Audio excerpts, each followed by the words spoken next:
Las catástrofes ambientales son fenómenos que ocurren en algunos lugares con frecuencia variable. Pueden ocasionar víctimas humanas y daños materiales. En muchos casos, estos desastres son facilitados e incluso provocados por las propias actividades humanas. Es a estas catástrofes, que podríamos decir tienen origen antrópico, nos vamos a referir en esta presentación.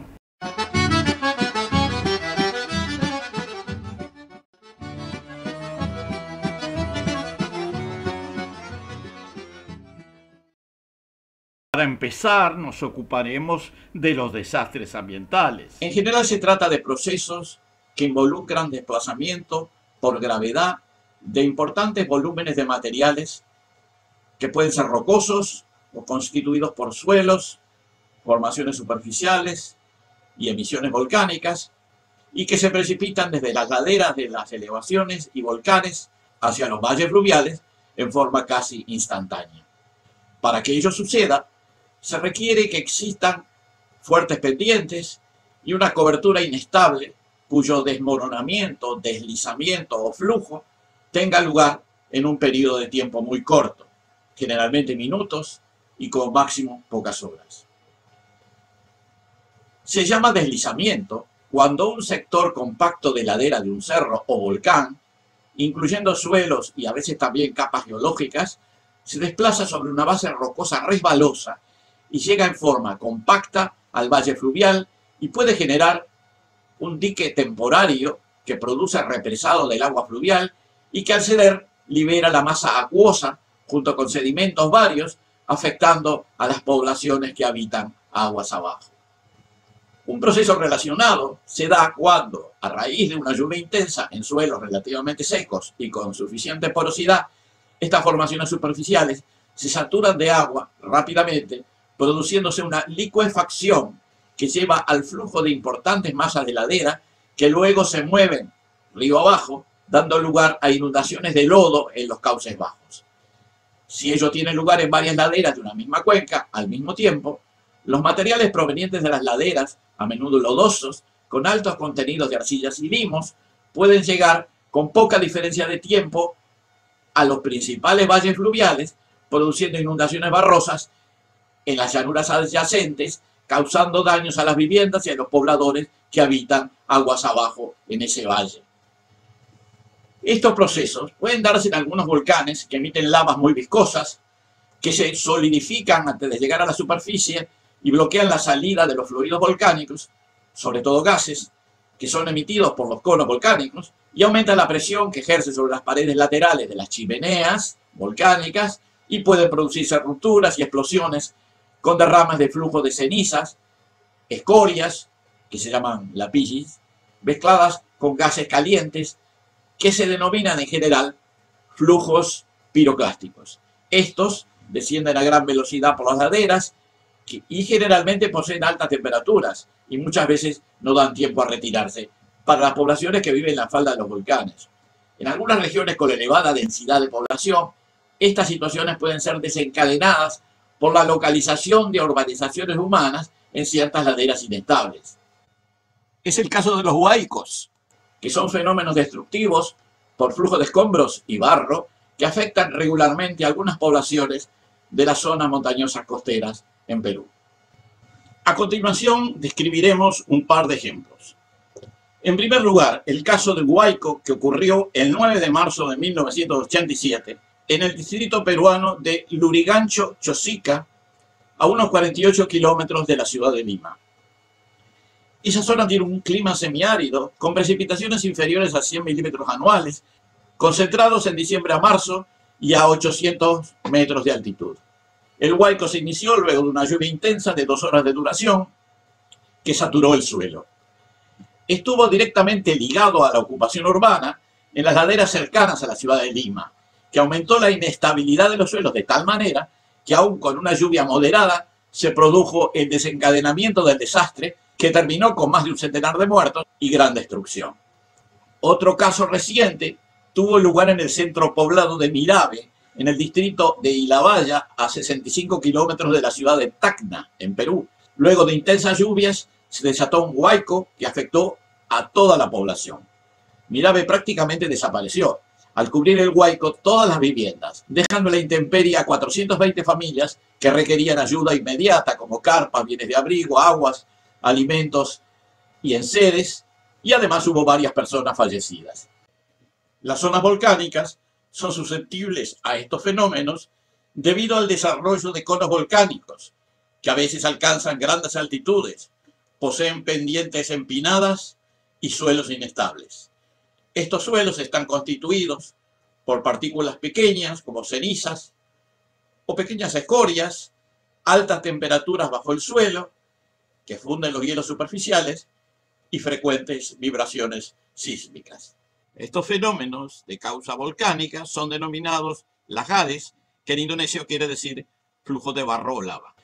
El caso de Armero en Colombia es tal vez el ejemplo más ilustrativo y dramático de un lahar que ocurrió recientemente. La tragedia de Armero fue un producto de la erupción del volcán Nevado del Ruiz el miércoles 13 de noviembre de 1985. Tras 69 años de inactividad, la erupción tomó por sorpresa a los pobladores cercanos, a pesar que el gobierno había recibido advertencias por parte de múltiples organismos vulcanológicos desde la aparición de los primeros indicios de actividad volcánica en septiembre de ese mismo año. Los flujos piroclásticos emitidos por el cráter del volcán fundieron cerca del 10% del glaciar de la montaña, enviando 4 lahares, flujos de lodo, tierra y escombros, productos de la actividad volcánica, que descendieron por las laderas del Nevado a 60 km por hora.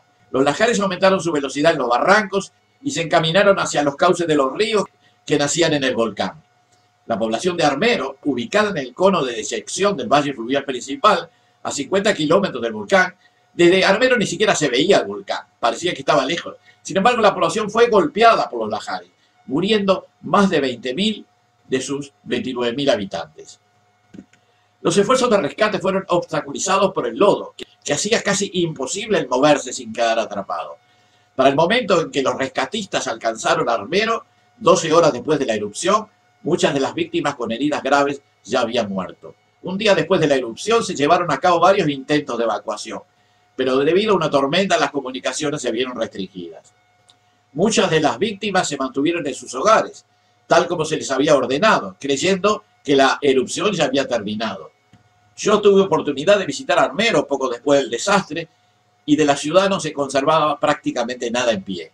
Acá muestro algunas imágenes que tomé en esa oportunidad. Además de los lahares, los volcanes en erupción también pueden ocasionar desastres geológicos de gran magnitud, algunos de efecto directo, como por ejemplo el derrame de lavas, que generalmente ocurre en los volcanes que emiten lavas basálticas y que poseen una viscosidad relativamente escasa comparados con otros tipos de lava que son más viscosas y pueden provocar fuertes daños en las superficies sobre las que avancen.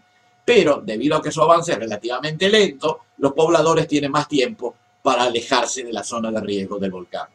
El caso del volcán Paricutín en México, en el estado de Michoacán, es otro ejemplo de desastre geológico producido por una erupción volcánica. El 20 de febrero de 1943, un campesino, Dionisio Pulido era su nombre, se encontraba trabajando la tierra en las cercanías del pueblo Parangaricutirimícuaro, cuando de pronto el suelo comenzó a temblar, se abrió la tierra y empezó a emanar un vapor muy espeso, a sonar muy fuerte y a volar piedras. La duración de la actividad de este volcán fue de 9 años. Las lavas que salieron del volcán eran de tipo basáltico andesítico y no son demasiado viscosas, por eso pudieron fluir 10 kilómetros antes de consolidarse. No hubo víctimas humanas, dado que hubo suficiente tiempo para desalojar a toda la población. El volcán sepultó 2 poblados, por un lado Paricutín y por otro lado el pueblo de San Juan Parangaricutirimícuaro. El primero quedó totalmente borrado del mapa. Muy cerca de él se encuentra ahora el cráter del volcán. Del segundo pueblo solo es visible parte de la iglesia, sepultada por la lava, excepto por la torre izquierda del frente. Las lavas derrumbaron el techo de la iglesia y curiosamente se detuvieron a 1 metro del altar, cosa que pude comprobar personalmente. Al día siguiente, la población abandonó San Juan Parangaricutirimícuaro y sus habitantes emprendieron una caminata de 33 kilómetros. El 23 de mayo del 44 llegaron a la hacienda de los Conejos, a 8 kilómetros de Uruapan, a la ciudad de Uruapan, donde determinaron establecer el nuevo poblado de Nuevo San Juan, Parangarí y Cutivo, constituido en municipio en 1950. Otro ejemplo de desastre provocado por los volcanes es el caso de la isla Montserrat. Se trata de una pequeña isla volcánica del Caribe con una superficie de 100 kilómetros cuadrados y que tenía una población original de unos 10.000 habitantes, que ahora se redujo a unos 6.000. La isla está coronada por un volcán llamado Soufriere Hills, que tiene 915 metros de altura y varios cráteres. Estuvo inactivo por muchos siglos, pero en julio del 1995, entró en erupción arrojando cenizas y escorias sobre la pequeña capital de la isla de nombre Plymouth, que está en el sur de la isla. Eso obligó a evacuar la pequeña ciudad y 2 años después, en 1997, un flujo piroclástico la cubrió con una capa de 12 metros, destruyendo el aeropuerto y los muelles portuarios y matando a 19 personas. Una parte de la población emigró al Reino Unido y actualmente la isla se transformó en una moderada atracción turística que permite visitar parte de las áreas afectadas. Ahora mencionaremos el caso de la ciudad de Pompeya. La ciudad de Pompeya era una ciudad romana que se encuentra en la zona de la Campania, cerca de Nápoles, prácticamente al pie del volcán Vesubio. La erupción de este volcán fue en el año 79 y fue una de las erupciones volcánicas más famosas y mortíferas de la historia de Europa. Esta catástrofe alcanzó a las ciudades de Pompeya, Herculano y Estavia, así como otras zonas circundantes. El total de habitantes en estas ciudades era entre 16.000 y 20.000 personas. Los restos de cerca de 1.500 personas han sido encontrados en Pompeya y Herculano, pero el total de fallecidos es desconocido. En algún momento de la noche o temprano al día siguiente, el 23 de agosto, comenzaron los flujos piroclásticos en las cercanías del volcán. Luces vistas en la montaña fueron interpretadas como incendios. Los flujos tenían un movimiento rápido, denso y muy caliente, derribando parcial o totalmente las estructuras en su camino, incinerando o sofocando a toda la gente que permanecía en el lugar. Todo esto estuvo acompañado por ligeros temblores adicionales y un pequeño maremoto en el Golfo de Nápoles. Al anochecer del segundo día, la erupción finalizó, dejando bruma en la atmósfera a través de la cual el sol brillaba débilmente. Con el tiempo, la tragedia se fue olvidando y varios siglos después casi ni se mencionaba este recuerdo, que había sido muy bien descrito por un cronista romano llamado Plinio el Joven. Las ciudades afectadas, que fueron completamente cubiertas por las cenizas y lápices volcánicos, permanecieron ignoradas por muchos siglos hasta que en el siglo XVIII fueron redescubiertas, excavadas parcialmente por los arqueólogos, transformándose actualmente en una de las principales atracciones turísticas de la península italiana.